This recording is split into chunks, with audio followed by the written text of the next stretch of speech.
Good evening, viewers. Welcome to another session of Mazungumzo. As usual, this is your host, Dr. Gilbert Githere, coming to your homes with another session of Mazungumzo. As usual, we are covering Being on Time by Martin Heidegger, and this is part 7. I think I'm right because I did part 6 the other time. And I hope you're enjoying it. And as I said before, and I think I'll repeat here once more, Being in Time is a very good piece for one to look at if you're going to do your PhD and you're looking for a narrow topic. This is actually the best narrow topic you can ever pick, Being on Time. Martin Heidegger just shows you can three words and you have your title there for your PhD. But on the other hand also, it's a mouthful. There is so much to cover in this book, and that's why I'm going through it. And I hope you're getting something from this. If you can, please subscribe, to see whether we can go into a length, and put it might be in a virtual university, which I'm trying to create one on the internet. So let's just go ahead and kind of subscribe and see whether we can get more members. Now, the issue of readiness to hand is a very important ready to hand, because ready to hand, once the entities have been exposed from the niche or habitat or the environment of Dasein, then they become known, ready at hand, the entities who make up Dasein. Once they get exposed, deciphered, and brought to us, then they become ready to hand. And an equipment which has entities within its makeup can in its time span get broken, just as it can be functional at the same time. And this is serviceability, usability, are both in the realm of reference or assignment. It all depends on Dasein. So, here we are inside the discussion. So some of the things I'm not going to expound because we covered them in the previous sections, like what is an equipment. It is important at this point to say that the indicating of the sign and the hammering of the hammer are not properties of entities. The state of having property pinpointed here is only found in things in the pre-phenomenological world or present at hand world. Now that's another mouthful. Present at hand. When things are present at hand, they are actually hidden. They have not been concealed to unconcealed to us. They are concealed. Present at hand is very good to remember that. Present at hand. And ready to hand is also, it is there, actually has been deciphered, and the entity has been known, or the equipment has been known, but it has not already been put at use. Ready at hand is actually now ready to be used. The state of ready to hand is in the phenomenological world, and is ready to be free to its being and become appropriate or inappropriate for some reference or assignment. Also, the state of presence at hand has its entities ready to evolve into ready to hand and to so expose their values. An entity is discovered when it is assigned or referenced to something, and it is called in its name. The character of being which belongs to ready to hand is just such an involvement. These things, you go to digest them, as I said. You're going to go through them. When we are done with the whole piece, then we can go and kind of pick a section, and then we're going to go into the details of what these things really mean. The entities in the world are freed for their being. This being is what is called involvement. Involvement here simply means these entities can be of service to Dasein, or Dasein can put them into some use. So you see, the entities. That's why from the beginning, we are looking at entities who go with Dasein, who make up Dasein. Freeing of entities so their being is exhibited or displayed is an ontological event, realm of existence. The equipment which entities have been freed is directly put into some specific work by Dasein. The freedom of entities is a variable of understanding of a Dasein. As he acquires knowledge, the more he frees entities there are in the environment. So you can see the entities are, if you have covered Hegel, understanding is an equivalent of getting of consciousness. You know, consciousness, Hegel used it as enlightenment of a human, or knowledge acquisition by man. And you can see here, as entities get discovered by Dasein and exposed from the environment, he is also showing that he has acquired knowledge and he has the ability to do that. It's a very important thing. There are things in this piece of Being and Time, you must really get hold of them. Understanding is one of them. Now, present at hand is another one, and ready to hand and ready at hand is another one. And these things you're going to see, they come together, and the existence of Dasein is existence, and existence is so important for us to decipher entities that are a makeup of Dasein. Existence is so important, and existence, we use ontology together with existence, and phenomenology also goes with existence, ontology, and phenomenology. The three pieces are the one we use like tools to decipher or to expose entities. It's so important for you to keep that straight in your mind. When something is involved in it means it means it is freed, When something is involved, it means it's freed, with which Dasein, who is the principle in the environment, can experience these entities as ready to hand. These entities are showing their being not in a state of being in the world, as a world stuff in the environment. Dasein can interact with these entities. The only question is if he has a duty for them. Because entities could be there, but they have to have a value or some use to Dasein. Martin Heidegger, at this point, when he explains how entities acquire being, it is clear that Dasein, who is the main character in this analysis, is the one who makes entities have any significance. Without him, everything would be nothing.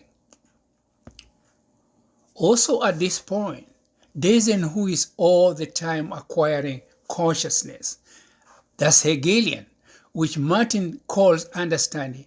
I told you that before. Kantian is able to think for himself, the Cartesian. Dasein has the ability to know and understand its being in the world. So you can see actually Martin Heidegger runs parallel to Hegel's phenomenology of spirit, acquisition of consciousness. But I'm not going to go really into that because I'm going to lose time and not be able, because this thing is so long. Design has the ability to involve himself with entities that are all around him, with the ability to think, facilitating scrutiny of the different beings around him. So here we are just kind of digging deeper and trying to see which entities, and that's why it feels repetitive, which entity, who, the entities who go with Dasein. Now this piece over here, res extensa, is Descartesian.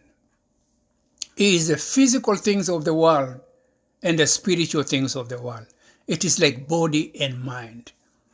Res extensa is the one of the two substances described by René Descartes in his Cartesian ontology, often referred to as radical dualism, alongside res cogitans. So we think, so we are.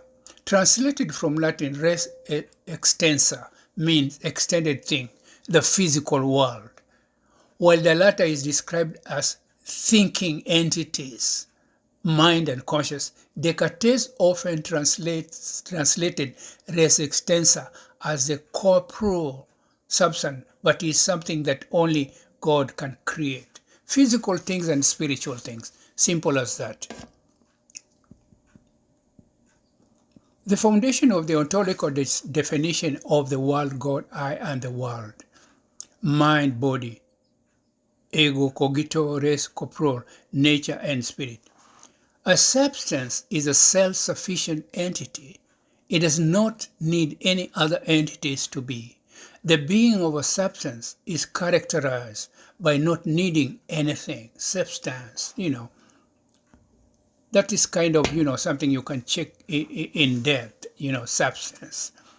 Being is to be understood within a horizon which ranges from the production of what is to be ready at hand, that a little type here of extra T, a hammer, for example, to something which has no need to be produced, presence at hand.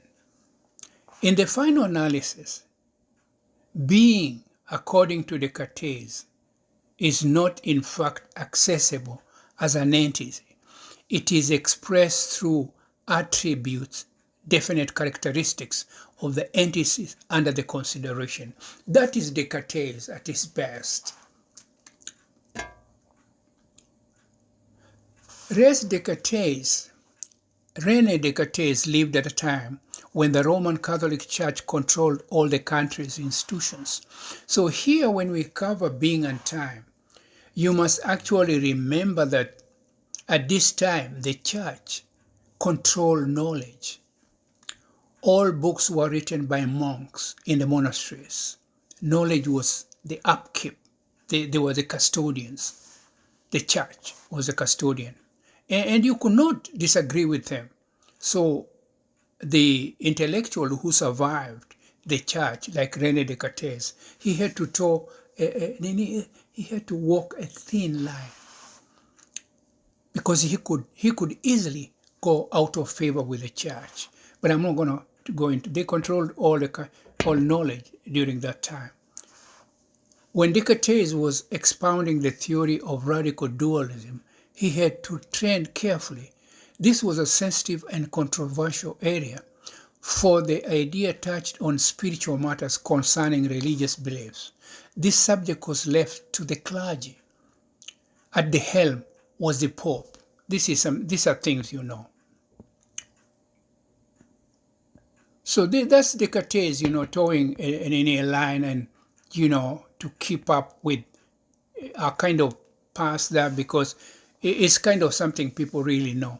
In searching for who Dasein is, Martin Heidegger analyzed several things. For example, he looked at a substance which earlier Descartes had found to be an entity called substantia. Substantia, Descartes said it had attributes and had distinctive properties. World, in a simple term, could be referred to as a substance or a mass or a huge rock. Matter remains the same irrespective of change in color, hardness, change in weight. Matter, is constant.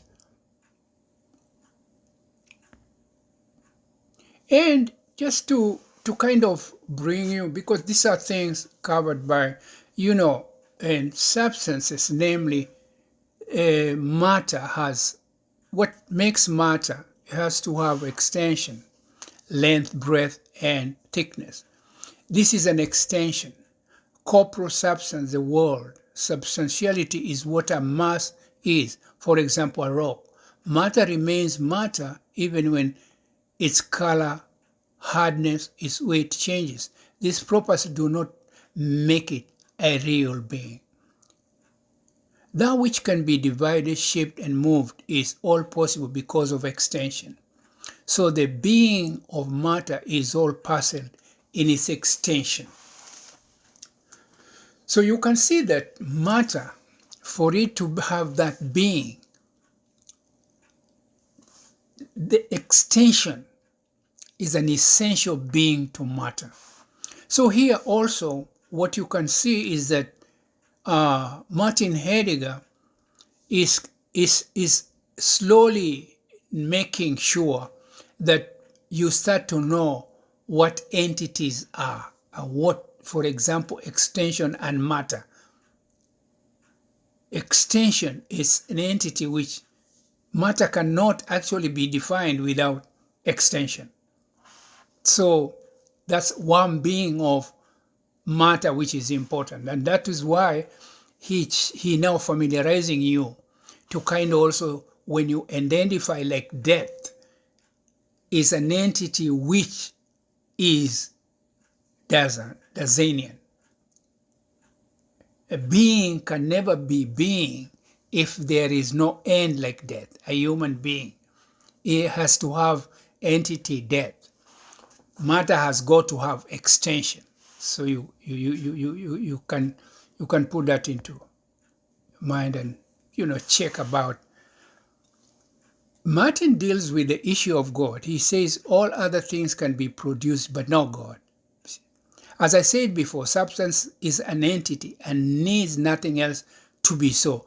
In the Judeo-Christian belief, creator and creation as entities, also created entities can be called substances. That's the religious side of this discussion, which I'm not going to go into the details of it. And there's an design also for you to understand design and existence. It has to occupy space, spatiality. So when you see spatiality is space. Space has to be there for being to be there. And that is ready to hand within the world.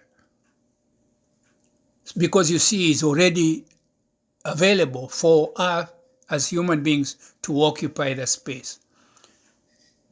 And it does this within the design, occupy space in its everydayness. And it does this within the world. The space design occupies is in a state of ready to hand. And I kind of highlighted that piece, like saying ready to hand is like if you are scared and you are armed. Let's say you are a security guy, then you have a gun under the pillow. If you hear somebody, you'll pull it out. That gun is ready to hand within, if an intruder should come into the room. Proximally is what factors in, as it a proximity, things in the world which have got extension, and also they occupy space. they have the ability to be proximally near one another. So when you hear the word proximity, it is actually an entity of things that occupy space in the world. Proximally is what factors in as it relates to Dasein, which also translates into ready to hand. The entities that Dasein brushes with on daily basis can be said to be ready to hand, also are close to it. The equipment that surround Dasein are also said to be ready to hand and have closedness. They're close to him. So close to hand is something, excuse me, which you might not even have realized you need it until time arises. But it is around proximately near you. Readiness to hand is the being of equipment. The measure to hand is a characteristic of an entity. As it states, it defines the closedness of a particular entity as it relates to those others around it. Closeness is also a variable of circumspection, also in the realm of manipulability and usability. Manipulable equipment and usable equipment. Readiness to hand. So you can see these things: ready to hand, ready at hand, present at hand. These are all actually very, very important phrases and terms for you to be able to start understanding what are entities. Understanding is a very important entity of being, state of mind.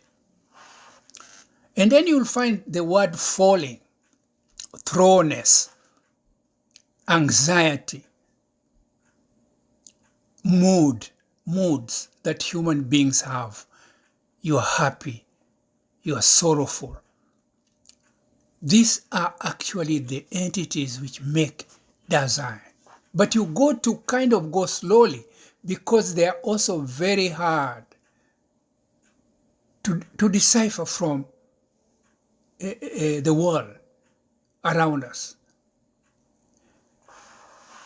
The closeness of an equipment means it has been fitted up and installed, set up and put to rights. This simply means it has been given a clean bill of health or certificate to perform its assigned work as it relates to Dasein's daily activities. The word being in, then that's one we're going to deal with right here. And you can see, you can follow me.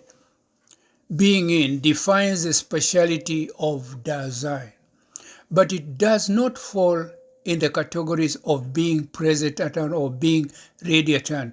These are characteristics of entities. The speciality of Dasein has these characteristics: disseverance and directionality. Direction. Disseverance, to decipher something. Severance, you separate them. Decipher something. Creating space. That's why you see time travel. You can have your mind. You are in Hawaii and you start thinking of Kariakoo in Nairobi or Kariobangi or Kamkunji. And then in Kamkunji there you can see Muthurwa, you can see Shauri Moyo, but you are in Hawaii, mind travel. It's kind of a thing which also is involved in being and time. Now, region and niche and habitat. Ready to hand relates to belonging, some, also belonging to. All these terms are also related to the totality of all equipment. These with her, belong where, of a particular equipment in relation to totality of all other equipment is what gives an equipment its region. It's the spatiality I was talking about, space. They expound on it, you know.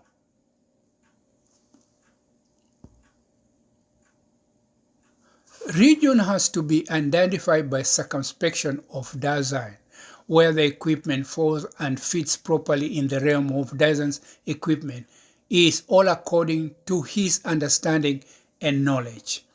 That is self-explanatory. You're going just to think deeply. Dasein determines the distances of the equipment in his environment. All these decisions are guided by ready to hand, an aspect of being in the world. And being in the world, it's so important. The entities which go with Dasein would not be important if he was not going to be being in the world. And in all this entities that he has, it's the worldhood. Let us look at the sun as it concerns Dasein's everydayness. Dasein enjoys the warmth and light of the sun for its daily existence. Plants grow due to the energy of the sun, and that energy from products of the plant transfer to human beings. It transfers to human beings. And at this point, I think because I'm running out of power, you'll excuse me. I'm kind of going to wind up. This is your host, Gilbert Gicharu Githere, saying ciao for now until we meet again.